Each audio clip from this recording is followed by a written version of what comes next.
experiences that they go through, because the relatability is what draws me personally into a story, when I can feel for them and bleed for them. So you have to find it, even if you're writing a 9-headed dragon with psoriasis, like you can still find that relatability. Like maybe he's self-conscious about it, maybe one of his heads argues with him a little too much, like a sibling. Finding the points where you can make it relatable to a common reader regardless of what you're writing. I never thought of psoriasis scales though as being potentially valuable. Yeah.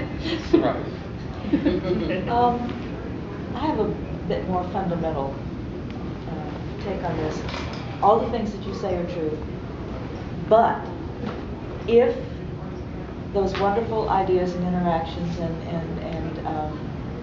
glimpses of reality are poorly spelled, poorly, the grammar is not ordinary enough, not correct enough that the person can read it easily without trying to figure out what's going on. It's important that the story is all, but the story needs a good foundation. The technique of getting the story across through punctuation, basic grammar, spelling, can be so easily overlooked if you're working away on a story, particularly if it's early in your writing career. You don't think so much about the details that you learned in grade school, but they are critical, and an editor will read 2 or 3 sentences that don't make sense, or that are poorly spelled, or the grammar is lousy at the first of your story, and just put it down. Yep. So that's important. Practically speaking, think of submitting a short story like submitting a resume. When you apply for a job, there's a bunch of resumes. They're looking for an excuse to kick you out of the pile. Same thing with a story. Every editor I know has always said, one typo, I'll forgive. Another one, I start to think of kicking it. If you see a third one, I don't want to bother to someone who doesn't care enough about the literature as I do. So it's just like a resume. Unfortunately, it's crass, but it's just an arbitrary way of weeding down the pile.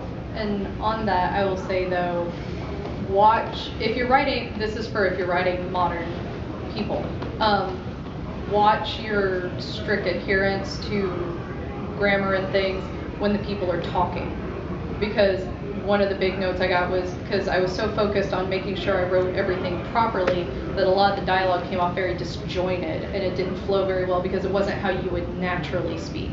Naturally, people are going to speak in run-on sentences. They're going to, missay certain things. Like, don't be so strict that you completely destroy natural dialogue. And you can get the feel for how natural the dialogue is if you read it out loud yourself.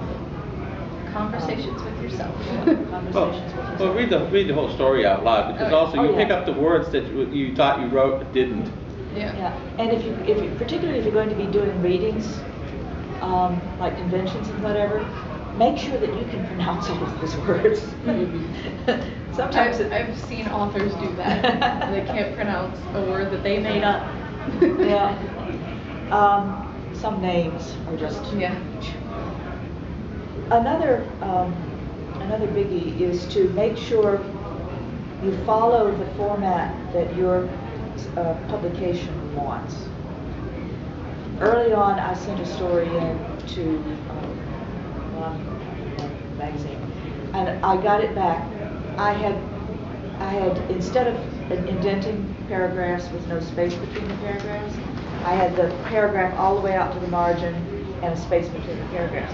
He looked at he did write a note on the reply. He said, "I'm not even going to read this because it's not the format he wanted." He sent it back. I don't think I sent it back to him.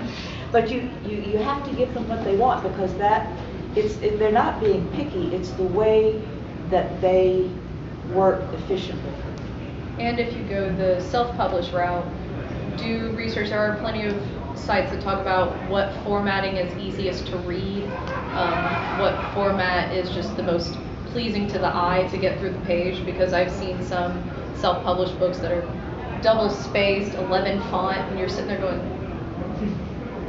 so look at what kind of format. If you go the self-published route and you don't have, like a publisher to tell you what format, research what is easiest for your readers, because when you're a self-publisher, it's up to you to go, hey, read this thing. So you want to make sure that you're pleasing all the way across the board with how you format your writing. Yeah, the first feedback I got from any editor, it wasn't Gardner Dozois, it was Stanley Schmidt. One of the first stories I submitted, and I used a stock of paper that I didn't realize. He just, the only thing he said was, you just use plain white 20 pounds of paper. Okay, that's a good point. I also knew that, even know what kind of paper to use. That's actually the first feedback I got from an editor. And he's right. Don't do crazy stuff to try to get attention to your submission. I don't know how many of you heard the story about somebody who thought it would be clever to put little foil stars and confetti in an envelope with their submission. Have you ever heard that story? No. I heard it from Lee Martindale. She's the CIFO rep in Texas. Yeah, the editor opened it over their keyboard. So the foil confetti fell on the keyboard and short-circuited. So not only did they reject the story, they got back the bill for the keyboard. As well they should have. Yeah, no tricks. Okay, how are you guys doing for questions out there? You have some things you want to ask? All three of you are talking about submissions. I'm interested in the platform. Are all of you using Word, and do you send your manuscript via Word to be published always, or? Oh, you follow whatever they ask for, yeah. I'm with me doing self-publishing, I have multiple tools that I use that are normally cloud-based, because I have the issue of like ideas just popping up out of nowhere. I use Google Drive for all of my writing, because if we were having this conversation, you suddenly gave me a great idea, I can flip this open and type it right now and have it on me, because I have found I get better writing when I can just immediately put it down. So I use Google Drive a lot, and then I'll export it out of Google Drive into Word for formatting. And I write in Word. I write in Word, but now one thing I do that as a result of both my day job and my second job involve typing, and sometimes I have really bad bouts of carpal tunnel syndrome. My wrist will just be painful, so I've gotten the Dragon software. You have to watch it, because you have to watch as you speak to make sure it's actually transcribing what you're trying to say. And since I speak non-standard English in East Texas, but it really can be a help for just getting it off the hook. Or sometimes what I've done is I use Dragon for everything else other than writing the story, so I don't have to type Facebook posts or blog posts, so I don't have to type that. I save the typing for the real stuff. But Dragon, and there were some authors that dictate. Kevin J. Anderson, I've heard, he lives in Colorado Springs, and he'll hike around Colorado Springs dictating in a portable device he has. That's how he can be so prolific. I've done a lot of that too. Like I use because I have a long commute to and from my office. It's about 2 hours every day. Ooh, good so grief. yeah, I hate it.